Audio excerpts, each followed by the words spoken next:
So you've gone through a bad breakup, you didn't get your dream job, your business failed, you have relationship problems with your family, you feel the whole world is against you and nothing you do is working. I get it, I've been there myself many times and felt like giving up, thinking success only happens to the lucky ones or the select few, that maybe I was just not good enough and this is my fate, to be average. But what if I told you the opposite, that I used all those negative experiences to my advantage, that allowed me to get a job offer at one of the top investment banks in the world, to then starting up and running a successful education business. My previous exes that rejected me wanting to come back and be part of my life. This is not for me to brag or be arrogant, but just to let you know that if you are going through a difficult, challenging period, you have hit the jackpot. So in this video, I'm going to share how the negative experiences that you are going through is actually your stepping stone to success, and that your breakthrough is just around the corner.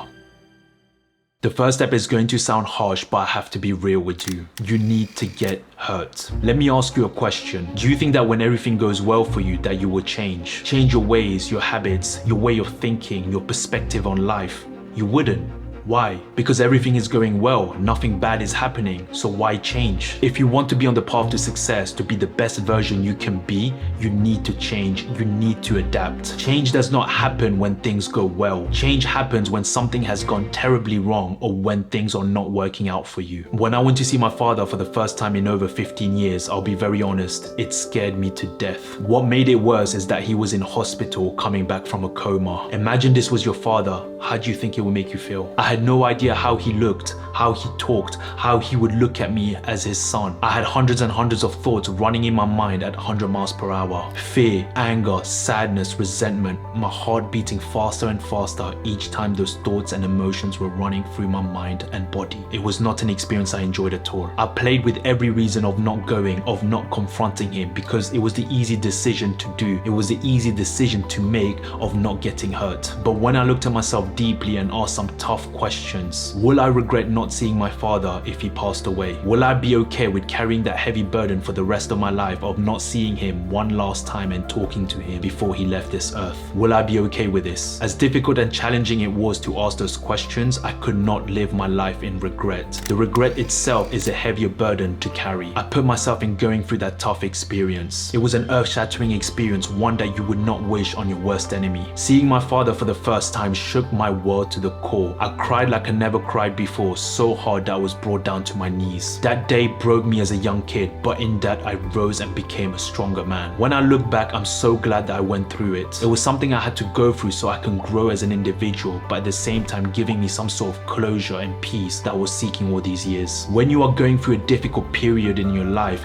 that is when you will learn the most about yourself and the huge potential that you can actually achieve. I know it does not seem that way when you are going through it, but I guarantee you, when you endure it and come out of it, you will gain so much wisdom and understanding of that experience that you will have changed for the better as a person. But that is if you're willing to grow and learn. It is your choice in the end. This is very important. The second step is to stop focusing on the positive. Look, most people will say take the positive from the experience and move on, but I'm going to tell you the opposite. Take the negatives from the experience and make sure it does not happen again. Looking at the positives is not going to help you reach the success that you want. You have not solved the root problem, so how do you expect to learn and improve? When I was talking to girls at the beginning, things were not working out as much. I remember I would be too passionate, too energetic, too emotional to an extent. I had a lot of fire in me, and of course to most that can be overwhelming. Now I could look at the positives and feel good about it, but that's not going to help me propel forward. I had to look at myself and see what has gone wrong, what needs to change. That does not mean I change my values or principles or I change myself completely to please the other person. That is not what I'm saying. I'm looking at things that went wrong and what can be improved on. One big thing I realized is I needed to control my emotions. This is just from my experience, and one of the many lessons I learned is that women don't want you to give them solutions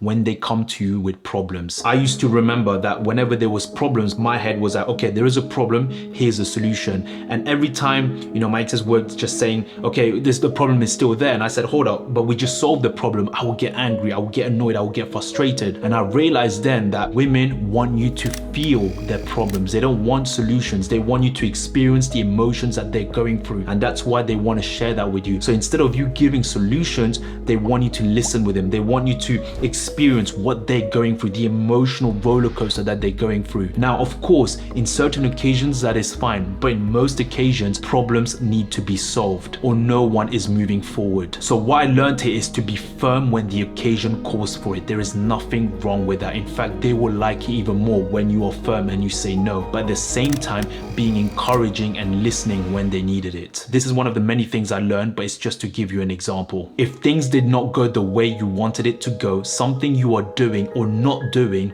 is not working. Don't just look at the positives, focus on the negatives, because that is where the real lessons are learned and powerful growth can be made. The third step is you need to remind yourself of the hurt. When I was starting on my business, it was very difficult to deal with the pain of rejections. The business not taking off and no one willing to give me a chance to prove them that I can give genuine, true value. One thing that really helped me to motivate me through those dark periods was to use the hurt of my family and friends who said that this was not going to get me anywhere, that I was throwing my life away, that this is going to fail. I was so drunk and just purely dedicated to showing them and proving them that you were wrong, that everything that you said, I'm going to prove you wrong. Now, of course, I had a vision for myself of where I wanted this business to be, but what they did not realize, their negativity, their words of discouragement, their negative words, their way of saying that this is going to fail, only added fuel to the fire for me. I was so drunk on making this work where a lot of the struggles and challenges and pain that I went through, most people would have stopped and said, this is not for me.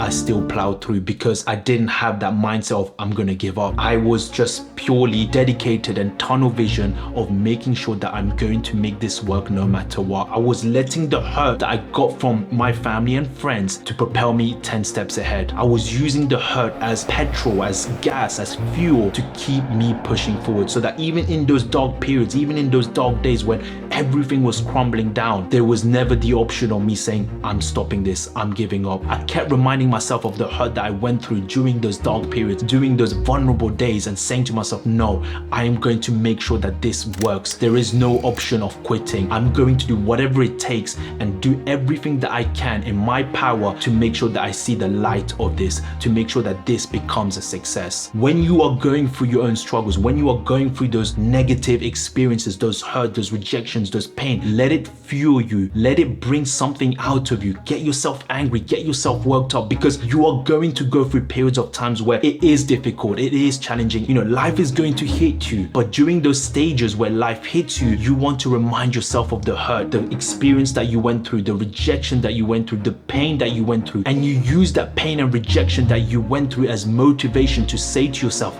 no, I'm going to make sure that this works and I'm going to do whatever it takes. Hurt, anger, resentment, bitterness, all these emotions are very, very powerful if you know how to use that in the right way. And if you are able to use those together to make sure that you become the success that you want to be, to make sure that you become the person that you want to be, to make sure that you can prove all those people that rejected you, that caused you pain, that didn't believe in you, my gosh, you are going to be a different animal, an animal that people are going to want to see you and be around and keep going up and up and up. The last step is to visualize the person you want to become. When so many things happen left and right and you feel overwhelmed by the challenges and the obstacles, it's easy to forget why you started this in the first place. Everyone has different reasons that is unique to them. But one thing you have to be self-aware of and realize is that when you have a vision of the person that you want to become, you'll soon see that when life throws its challenges at you from all angles, you're still going to be tunnel vision, because the pursuit of you wanting to be that person, the pursuit of you wanting to achieve the things that you want to achieve for your life is going to be far greater than these obstacles that's going to come at you. This is how I was able to keep going through, keep pushing through, keep moving forward when most people would have given up and said, you know what, I'm going to do something different. The pursuit of the visualization, the pursuit of knowing that this is the person that I want to become, the pursuit of wanting to run my business in a certain way, the pursuit of wanting my business to give real, genuine, authentic value to people so that they can use that in their own life and improve their own life. For me, that vision was far greater than these obstacles and challenges that was coming at me. Of course, it was painful and it hurt, but because I was visualizing the person I wanted to be every single day, the business I wanted to create